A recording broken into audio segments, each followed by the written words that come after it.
Hello. അപ്പോൾ ഞാൻ ഈ ഒരു കമൻറ്റ് കുറേ കാണും. സെയിം ആളാ അയക്കണമെന്ന് എനിക്കറിയില്ല. അപ്പോൾ ഈ കമൻറ്റ് എന്താണെന്ന് വെച്ചാൽ ചേച്ചി 8th മെമ്പർ ഓഫ് BTS എന്ന് പറയുന്ന ആളെക്കുറിച്ചൊരു വീഡിയോ ചെയ്യുമെന്നാണ്.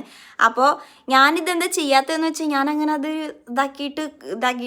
വിചാരിച്ചിട്ടില്ല. കാരണം എന്താണെന്ന് വെച്ചാൽ BTSന് അങ്ങനെ ഒരു 8th മെമ്പർ ഇല്ല. പിന്നെ ഉണ്ടെങ്കിൽ തന്നെ അത് എവിടുന്നാണ് ഈ ഒരു സംഭവം വരുന്നതെന്ന് എനിക്കറിയില്ല. ഇതിന് മുന്നേ ഇതേപോലെ ഒരുപാട് റൂമേഴ്സ് 8th മെമ്പറിനെ കുറിച്ച് വന്നിരുന്നു. പണ്ടെങ്ങാനും ഒരു ട്രെയിനി ഫസ്റ്റ് ടൈം ഇവരെ കൂടെ ഒരാളൊരു ട്രെയിനി ഡെബ്യൂട്ട് ചെയ്തിട്ടില്ല എന്നുള്ള റൂമറുണ്ട്. പിന്നെ അതിന് ശേഷം ഈ 8th മെമ്പറിൻ്റെ റൂമറിൽ എൻ്റെ ഒരു ആൻസർ ആയിട്ട് 2022 BTS ഫാൻ കിറ്റിൻ്റെ ഇതിലൊക്കെ ഒരു മെസ്സേജ് ആർമി കിട്ടായിരുന്നു. അതായത് BTSൻ്റെ 8th മെമ്പർ ആർമീസ് തന്നെയാണെന്നാണ് ആ ഒരു ഫാൻ കിറ്റിൽ പറഞ്ഞിട്ടുണ്ടായിരുന്നത്. അത് ആർമീസൊക്കെ സ്പെക്കുലേറ്റ് ചെയ്ത പോലെ തന്നെയാണ് അതിൻ്റെ ഒരു ഉത്തരം വന്നതെന്നും അന്ന് പറഞ്ഞിരുന്നു.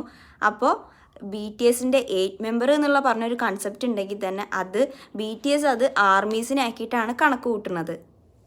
അപ്പോൾ ഈ ഒരു ക്വസ്റ്റ്യനുള്ള ആൻസർ ആയി എന്ന് ഞാൻ വിചാരിക്കുന്നു. ഞാൻ കരുതി കൂട്ടിയിട്ടല്ല കേട്ടോ കുറേ കമൻസൊക്കെ. എനിക്കിപ്പോൾ സമയം കിട്ടാത്തതുകൊണ്ടാണ് ഞാൻ അധികം കമൻസ് നോക്കാത്തത്. ഇനി ഇങ്ങനെ വല്ല കമൻസ് കാണുകയാണെങ്കിൽ ഞാൻ ഇതേപോലെ റിപ്ലൈ ആയിട്ട് ഇങ്ങനെ തരാം. ഇതാവും ഏറ്റവും ബെറ്റർ. ഇപ്പോൾ ഇതിൻ്റെ ആൻസർ കിട്ടിയെന്ന് വിചാരിക്കുന്നു.